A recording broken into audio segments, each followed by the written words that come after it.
আমরা এই হাদিসের মধ্যে পাইলাম যে একাকী নামাজ পড়ার চাইতে জামাতে গিয়ে নামাজ পড়লে 25 গুণ সওয়াব। ওই বুখারী শরীফের আরেক জায়গায় 27 গুণ সওয়াবের কথা বলা হয়েছে। সুবহানাল্লাহি বিহামদি।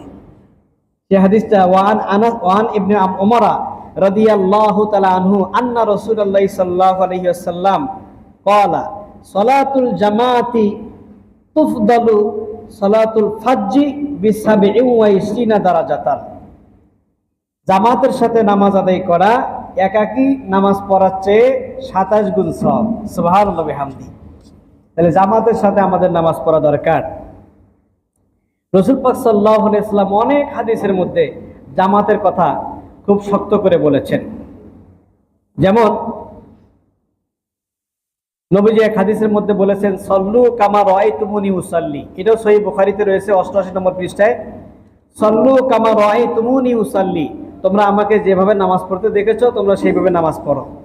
ওয়াইজা হাদারাতিস সালাতু, মানে কি? ওয়াইজা হাদারাত ওয়াক্তুস সালাহ, যখন নামাজের সময় হয়, ফাল ইউয়াজ্জিন লাকুম আহাদুকুম, তখন তোমাদের মধ্যে থেকে কেউ যেন আজান দেয়।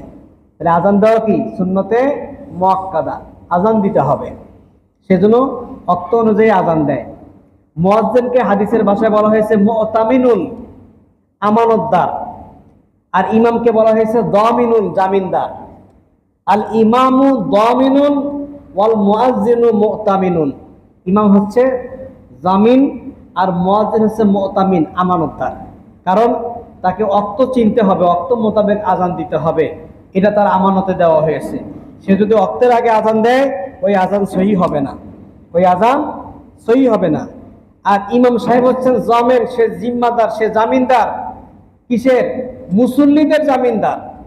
এই জন্য ইক্তেদায়তু বিহাদাল ইমাম পায়ে হাত বাঁধলে তারা কিরাত পাঠ করতে হয় না, তারা কিরাত পাঠ করতে হয় না।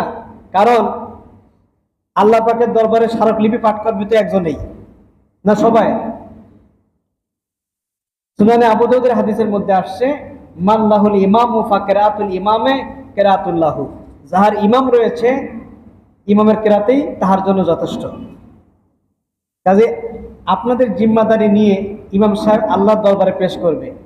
ইমাম সাহেব কি করবে? আল্লাহর দরবারে পেশ করবে। সে জামিনদার এবং বিশুদ্ধ তেলাওয়াতের জন্য সে জামিনদার। রুকু সাজদা নামাজের পুরো হক হুকুকের সাথে আদায় করা এটা ইমামের জিম্মায়। এই জন্য ইমামকে বলা হয়েছে আর ইমামু জামিনুন ওয়াল মুয়াজ্জিনু মুতামিনুন।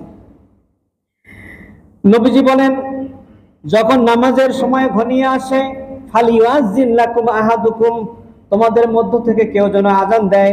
সুম্মা লা ইয়াউম্মুকুম আকবারুকুম, তোমাদের মধ্যে যে বড় সে যেন ইমামতি করে, যে বড় যে যোগ্য সে যেন ইমামতি করে।